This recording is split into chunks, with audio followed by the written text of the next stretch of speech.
Halo teman-teman, selamat datang di Sekitar Kita Channel. Di sini kita akan menjelajahi berbagai hal menarik yang terjadi di sekitar kita, mulai dari budaya, perjalanan, hingga tips bermanfaat untuk kehidupan sehari-hari. Jangan lupa untuk like, subscribe, dan aktifkan notifikasi agar kamu tidak ketinggalan konten-konten seru dari kami. Ayo kita mulai petualangan ini bersama. Jepang merupakan negara yang kerap menarik perhatian karena adat istiadat masyarakatnya. Budaya mereka terpelihara dengan baik dan cukup menarik. Oleh karena itu, di bawah ini kita akan membahas fakta-fakta tentang Jepang yang menunjukkan jati dirinya dan membedakannya dengan negara lain. Ada beberapa hal yang normal di Jepang tetapi dianggap tabu di luar negeri. Usia persetujuan. Usia persetujuan mengacu pada usia di mana seorang wanita boleh atau tidak menyetujui hubungan seksual. Konsep usia persetujuan ialah memberi persetujuan, namun didasarkan pada seorang yang dinyatakan sudah dewasa dan memiliki kapasitas. Hal inilah yang mengacu pada usia dengan batasan usia yang berbeda-beda di setiap negara. Usia persetujuan di Amerika Serikat misalnya berada di antara 16 tahun hingga 18 tahun, tergantung di negara bagian mana ia berada. Di Inggris dan Korea Selatan, usia yang diperbolehkan adalah 16 tahun. Di Prancis 15 tahun, sementara 14 tahun berlaku di Tiongkok, Jerman, dan Italia. Di Indonesia sendiri, usia persetujuan tidak diatur secara terperinci. Pasal 287 KUHP hanya mengatakan bahwa anak di bawah umur 15 tahun dilarang melakukan hubungan intim. Namun, lain halnya dengan Jepang yang mengambil patokan angka 13 tahun. Ini didefinisikan sebagai usia di mana seorang dianggap mampu menyetujui aktivitas intim, dan persetujuan tersebut sah secara hukum, sedangkan yang masih di bawah umur secara hukum dianggap sebagai korban pelecehan seksual atau pemerkosaan. Kementerian Kehakiman mempertimbangkan usia persetujuan naik ke usia 16 tahun.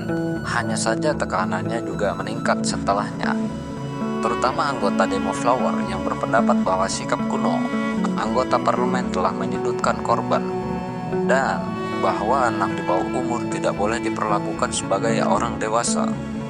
Menikahi sepupu bukanlah suatu yang dilarang secara agama, namun sudah menjadi rahasia umum bila menikahi kerabat dekat termasuk sepupu pertama menimbulkan resiko cacat bawaan yang lebih tinggi. Karena itu tidak heran jika sejumlah negara bahkan menganggapnya ilegal, seperti yang terjadi di 24 negara bagian Amerika Serikat. Meski 20 negara bagian lain di distrik Columbia mengizinkan pernikahan antara sepupu. Menariknya, meski sejumlah negara mulai terbuka dan menikahi yang bukan keluarga, ada sesuatu yang membuat pernikahan antar sepupu di Jepang tetap langgeng, yaitu karena warisan dan tradisi orang-orang yang tinggal di desa bernama Ainokura sangat bangga dengan warisan kerajaan dan tidak ingin mencemari garis keturunan mereka dengan bergaul dengan rakyat jelata. Sejalan dengan itu, penduduk desa Kurat Ani juga tidak akan menikah dengan orang luar demi merahasiakan teknik pembuatan kertas mereka. Peristiwa sejarah dan bencana alam seperti kebakaran, banjir, dan kelaparan telah mempengaruhi kawinan sejarah di desa-desa Jepang. Sebab hanya sedikit orang yang masuk atau meninggalkan desa selama masa-masa seperti itu. Meskipun masih legal, pernikahan antar sepupu di Jepang mengalami tren penurunan yang tajam sejak sekitar tahun 1967. Pencemaran nama baik, tulisan berjudul World Trend in Freedom of Expression and Media Development yang diterbitkan UNESCO menyebut bahwa di tahun 2012 setidaknya 21 negara telah secara penuh melakukan dekriminalisasi pidana pencemaran nama baik. Selain itu, 14 negara telah melakukan dekriminalisasi terhadap pencemaran tertulis terbaru.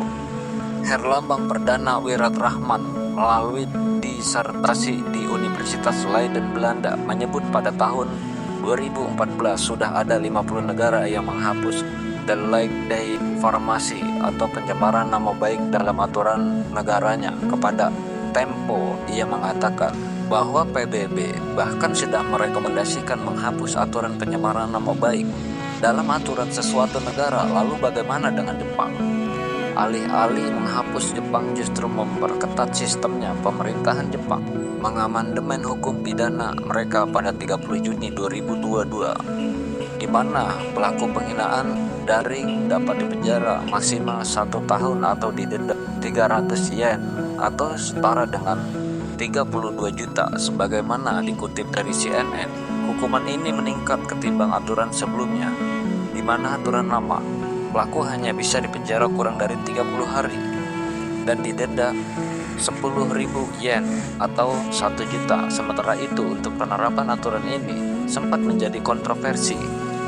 Pihak oposisi menilai aturan ini dapat menekan kebebasan berekspresi dan mengkritik orang-orang yang berkuasa. Peraturan ketat merokok. Peraturan yang ini menjadi kabar gembira bagi mereka yang tidak merokok, dan merupakan kabar tidak menyenangkan bagi perokok aktif. Bagaimana tidak, Jepang merupakan negara yang punya aturan ketat terkait rokok, khususnya di ruang-ruang publik. Jadi jangan heran jika kalian ke Jepang dan mendapati petugas yang aktif berpatroli demi memperketat aturan tersebut.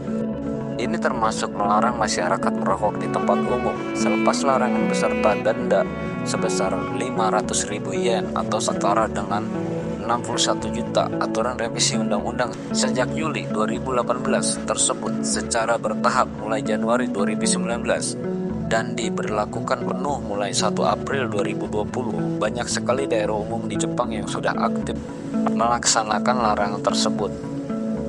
Berikut tempat khusus untuk para perokok juga telah dibuat, namun prinsipnya merokok hanya boleh dilakukan di tempat yang ada tandanya. Itu pun tergantung pada fasilitasnya yang harus memenuhi standar. Kemudian mereka yang berusia di bawah 20 tahun tidak diperbolehkan memasuki area merokok. Sekalipun tidak ada niat untuk merokok, merayakan ketelanjangan sumber air panas alami yang dikenal sebagai onsen sudah dikenal seluruh dunia, bisa untuk pribadi maupun umum. Bagi warga Jepang, sumber mata air kaya mineral yang dipanaskan oleh aktivitas gunung alami ini merupakan pilihan mewah, sebab di tempat inilah semua generasi dan profesi berbaur menjadi satu tanpa mengenal latar belakang ketika mandi. Melepaskan pakaian juga menjadi simbol melepaskan posisi sosial. Meskipun untuk sementara pemandian air panas punya peran khusus pada tataan masyarakat Jepang, yakni sebagai tempat bersantai, bersosialisasi, dan tempat di mana ketelanjangan tidak dipermalukan, melainkan diterima anak-anak. Begitu juga mereka-mereka bisa berjalan untuk diperkenalkan pada dunia yang langka, di mana ketelanjangan diterima. Di tempat inilah setiap bentuk dan ukuran, setiap bekas luka, kerutan perut akibat melahirkan, atau obesitas dibiarkan terbuka. Stephanie Rohin, seorang patriot Prancis yang menjadi warga Tokyo, kepada BBC mengatakan setiap orang punya ketidaksempurnaannya sendiri, dan setahu saya ini adalah satu-satunya tempat di mana kita tidak ada yang peduli berhubungan intim sebagai suatu yang luhur ketika di tempat lain. Membicarakan hubungan intim adalah tabu, maka Jepang mengandaikannya sebagai suatu yang luhur, meskipun tidak seterbuka orang barat dalam urusan intim. Nyatanya hubungan badan dianggap sebagai bentuk prokreasi dan lambang kesuburan oleh mereka. Hal tersebut tercermin dari berbagai tradisi kuno Jepang yang berkaitan erat dengan hubungan intim. Bisa dilihat dari sejumlah festival yang menghadirkan patung kejantanan laki-laki seperti pada pelaksanaan Honen, Matsuri, dan Kanamara Matsuri. Kemudian ada Onna Matsuri yang merupakan festival kesuburan tertua di Jepang dengan ritual intim publik di kuil Asukani Imasu. Di kuil ini kita bisa menemukan sepasang patung batu berbentuk alat kelamin laki-laki dan perempuan. Jepang juga punya beberapa kuil yang menyembah payudara perempuan. Dua di antaranya adalah Ryonji atau lebih dikenal dengan nama Mama Kanon di Aichi dan Jiso-in di Kuroyama, Wakayama. Di halaman kedua kuil ini terdapat banyak sekali patung boneka atau jimat berbentuk payudara perempuan. Selain itu masih ada Oso Somatsuri yang secara harfiah diartikan sebagai festival vagina geisha adalah seniman, kita pasti setuju jika geisha atau Kiko merupakan sesuatu yang sulit dipisahkan dengan identitas Jepang. Sayangnya masih banyak orang yang memandang geisha keliru dan menyamakan kedudukannya sebagai pekerja enak-enak atau PSK. Padahal geisha bukan PSK, tidak selalu membutuhkan bedak tebal berwarna putih di wajahnya. Bahkan geisha tidak selalu perempuan. Ya, sejatinya geisha adalah seniman sekaligus penghibur tradisional Jepang. Biasanya mereka memainkan alat musik gesek, kemudian ada juga yang terkenal karena mengubah musiknya sendiri. Beberapa di antaranya juga punya nama setelah merancang tarian. Namun tidaklah mudah untuk mendapatkan status tersebut, sebab mereka harus bekerja keras, mengasah bakat artistiknya, berlatih, memainkan musik dan menari selama bertahun-tahun. Rata-rata, seorang perempuan menempuh banyak pelatihan selama 5 tahun atau lebih sebelum diizinkan untuk menyebut diri seorang geisha atau geisha. Dipekerjakan untuk menjamu pelanggan laki-laki, bergiliran dengan PSK kelas tinggi yang disebut airan. Para geisha bertugas memainkan musik, menari, dan menggoda para laki-laki agar mereka tetap terhibur sementara mereka menunggu kedatangan giliran. Itulah tadi fakta terkait Jepang yang dimana sebagian diantaranya cenderung tabu di negara lain. Menurut kalian fakta manakah yang paling unik di Jepang?